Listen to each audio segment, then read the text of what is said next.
Hello, Eid Mubarak എല്ലാവർക്കും. അപ്പോൾ നമ്മുടെ ചാനലിൻ്റെ അടുത്തൊരു വീഡിയോയിലോട്ട് എല്ലാവർക്കും സ്വാഗതം.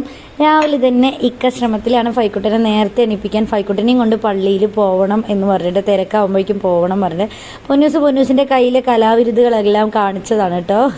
എല്ലാം കാണിച്ചു കൊടുക്കുക, കൈ കാണിച്ചു കൊടുക്കുക, കാല് കാണിച്ചു കൊടുക്കുന്നൊക്കെ പറഞ്ഞ് ചെയ്യണം കേട്ടോ. ഇന്നലെ തുടങ്ങിയതാണ് മൈലാഞ്ചിയും കൊണ്ട്. ഇതാ ഫൈക്കുട്ടനെ എണിപ്പിക്കണേ ഷനുക്ക, എങ്ങനെയെങ്കിലും എണിപ്പിച്ചേ പറ്റുമെന്ന് പറഞ്ഞ് അങ്ങനെ അവൻ എണിച്ചിട്ടുണ്ട് കേട്ടോ. പൊന്നൂസ് ഇന്നലെ 5 മണിക്ക് തുടങ്ങിയതാണ്. ഇന്നും പൊന്നൂസിൻ്റെ മൈലാഞ്ചി ഇടൽ തീർന്നിട്ടില്ല, രാവിലെ ആയിട്ടും. അങ്ങനെ ഫൈക്കുട്ടനെ എണിപ്പിച്ച് ഇക്കതാ വരുന്നുണ്ട്. എന്നിട്ട് ഞങ്ങൾ രണ്ടാളും കൂടെ 2 ഫോട്ടോസൊക്കെ എടുത്ത് ഇനിയിപ്പോൾ അടുത്ത എന്താ ചായയിലോട്ട് കിടക്കാൻ പോകുകയാണ്. എല്ലാവരും നേരത്തെ എണിച്ചു. ഇന്നലെയൊക്കെ പറഞ്ഞു വെച്ചു എനിക്ക് നേരത്തെ പള്ളിയിൽ പോകണം, തിരക്കാവുമ്പോഴേക്കും എനിക്ക് എത്തണം എന്ന് പറഞ്ഞ് ചായ ആയി. ഇതാ അടുത്തതായിട്ട് അപ്പവും ചട്നിയും ആയിട്ടുണ്ട് കേട്ടോ. ഇനി എല്ലാവരും വായോ വന്ന് കഴിക്കുന്നു പറയുന്നുണ്ട്. പക്ഷെ പൊന്നൂസും അവരൊന്നും ഇത്ര നേരത്തെ ഒന്നും കഴിക്കില്ല. ഫൈക്കുട്ടൻ എന്നാലും പള്ളിയിൽ പോവില്ലേ പറഞ്ഞ് കുറച്ച് വാരി കൊടുക്കണം പറഞ്ഞിട്ട് വിചാരിച്ചു. എന്നാലും പോയി വിശന്നാലോ, ചിലപ്പോൾ വരാൻ വൈകിയാലോ എന്ന് പറഞ്ഞിട്ട് അങ്ങനെ ലാസ്റ്റത്തെ ഒരപ്പവും അവിടെ കൊണ്ട് ഇട്ട്. പിന്നെന്താ ഫൈക്കുട്ടൻ്റെ ഡ്രസ്സ് ചെറിയ പെരുന്നാളുടെ തന്നെയാണ് കേട്ടോ. ഈ പെരുന്നാൾക്കൊന്നും നമ്മൾ ഡ്രസ്സൊന്നുമില്ല. പാൻറ് നല്ല ലൂസായിരുന്നു. അപ്പോൾ ഇന്നലെ തന്നെ കടയിൽ കൊണ്ടുപോയിട്ട് അവൻ്റെ അളവിന് ആക്കിക്കൊണ്ട് വന്നു. അവൻ്റെ സൈസിന് നമ്മൾ പെയിൻ്റ് എടുത്താലും അവൻ്റെ ഇടുപ്പളവ് സെറ്റ് ആവില്ല. കാരണം അവൻ നല്ല മെലിഞ്ഞിട്ട് തന്നെയാണ്. എന്തൊക്കെ ചെയ്താലും ആൾ തടിക്കുന്നില്ല. കാരണം 1 മിനിറ്റ് അവൻ വെറുതെ ഇരിക്കില്ല കേട്ടോ. അങ്ങനത്തെ ഒരു സ്വഭാവമാണ്. ആക്റ്റീവായിട്ട് തന്നെയാണ്, ഓടി കളിച്ചിട്ട് തന്നെയാണ്. അങ്ങനെ ഫൈക്കുട്ടനെ ഒരുക്കി രണ്ടാളും നീലി ആയി എന്ന് പറഞ്ഞിട്ട് രണ്ടാളും കൂടെ കെട്ടിപ്പിടിച്ചതായിരുന്നു കേട്ടോ, ഇപ്പയും മോനും കൂടെ. ഇനിയിപ്പോൾ എന്താ വേഗം അധികം വന്ന് കഴിക്കുമെന്ന് പറയുന്നുണ്ട്. അങ്ങനെ ഇക്കതാ വന്ന് കഴിക്കാനിരുന്നു. ഫൈക്കുട്ടനെ ഞാൻ വാരി കൊടുക്കണം കേട്ടോ. കാരണം എന്താ വെച്ചാൽ അവനോട് കഴിക്കാൻ പറഞ്ഞാൽ സമയമാവും. അപ്പോൾ ഇക്ക പറഞ്ഞ് എങ്ങനെയെങ്കിലും നീ വാരി കൊടുക്കുമെന്ന് പറഞ്ഞ് അങ്ങനെയൊക്കെ ഇതാ പള്ളിയിലോട്ട് പോവാൻ ഒരുങ്ങുകയാണ്. സമയം 7:30 ആയിട്ടുള്ളൂ. നേരത്തെ പോകണം എന്ന് പറഞ്ഞിട്ട് ഫൈക്കുട്ടനെ തൊപ്പിയൊക്കെ ഇട്ട് ആളിനെ ഉഷാറാക്കിയിട്ടുണ്ട്. ഫൈക്കുട്ടനെ എന്തായാലും കൊണ്ടുപോകണം. ഇന്നലെ രാത്രി വൈകിട്ട് കിടക്കാൻ അവന് സമ്മതിച്ചേ ഇല്ല കേട്ടോ. വീട്ടിലായിരുന്നു വൈകുന്നേരം. അപ്പോൾ വേഗം വന്നത് ഉറങ്ങി, നീ രാവിലെ എണീക്കില്ല, എന്തായാലും എൻ്റെ കുട്ടി പള്ളി വരണം ഉപ്പാൻ്റെ കൂടെ എന്ന് പറഞ്ഞിട്ട് അങ്ങനെ അവർ രണ്ടാളും പാടെ ഇറങ്ങിയിട്ടുണ്ട്. ആദ്യം സ്കൂട്ടിയിൽ പോകണം എന്ന് പറഞ്ഞിട്ട് ചാവിയൊക്കെ ചോദിച്ച് സ്റ്റാർട്ട് ചെയ്യുന്ന നേരത്തെ സ്റ്റാർട്ട് ചെയ്തില്ല. അതിനിടയിൽ ഞങ്ങളൊരു തർക്കമൊക്കെ ഉണ്ടായി. ഞാൻ സ്കൂട്ടിയിൽ പോകണ്ട, കാരണം തിരക്കും കാര്യങ്ങളൊക്കെ അല്ലേ, അപ്പോൾ ബാലൻസ് കിട്ടിയില്ലെങ്കിലോ ആ ഗടങ്ങേറാവും, ഓട്ടോയിൽ പോയാലും മതി പറഞ്ഞു. അങ്ങനെ പോയി കഴിഞ്ഞിട്ടാണ് ഇതാ വൈമു എൻ്റെ അടുത്തേക്ക് ഓടി വന്നത്, എനിക്ക് മുത്തം തന്നില്ല എന്ന് പറഞ്ഞിട്ടോ. അങ്ങനെ കണ്ടോ മുഖമൊക്കെ മാറിയിട്ട് നിൽക്കാനേ ഞാൻ പറഞ്ഞു എന്ന് പറഞ്ഞിട്ട് വണ്ടി സ്റ്റാർട്ടായില്ല എന്ന് പറഞ്ഞിട്ടായിരുന്നു കേട്ടോ.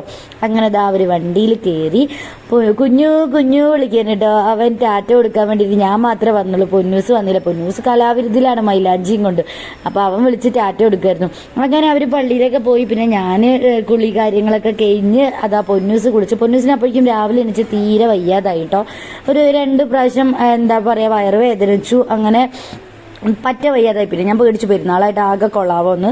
അങ്ങനെ കുഴപ്പമൊന്നുമില്ല. പിന്നെ അവൾ അതൊക്കെ കഴിഞ്ഞ് ഒരുങ്ങി സുന്ദരിയായി. ഇതാ ഇക്ക ഈ പറയുന്നത് വേറൊന്നുമല്ല, ഞാനൊന്ന് ചൂടായി ഇക്കാനോട്.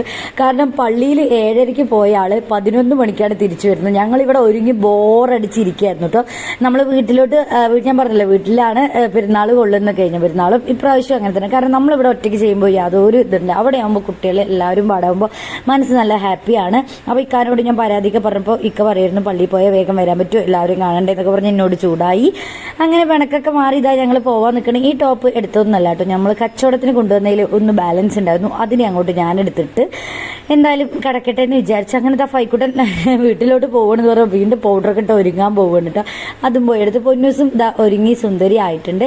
ഇനി നമ്മൾ വീട്ടിലോട്ട് ഇവിടെ സമയം വൈകിട്ടോ, അവിടെ പോകുമ്പോഴേക്കും എല്ലാം അങ്ങോട്ട് ആയിട്ടുണ്ട്. നേരത്തെ പോവാന്ന് വിചാരിച്ച് പക്ഷെ നടന്നില്ല. ഇക്ക പറ്റിച്ചു. ഇക്കൊരു ഏകദേശം ഒരു 9:30 പള്ളിയിൽ പോയിട്ട് ഞാൻ വരുന്നു വിചാരിച്ചു. ഇക്ക വന്നത് 11 മണി.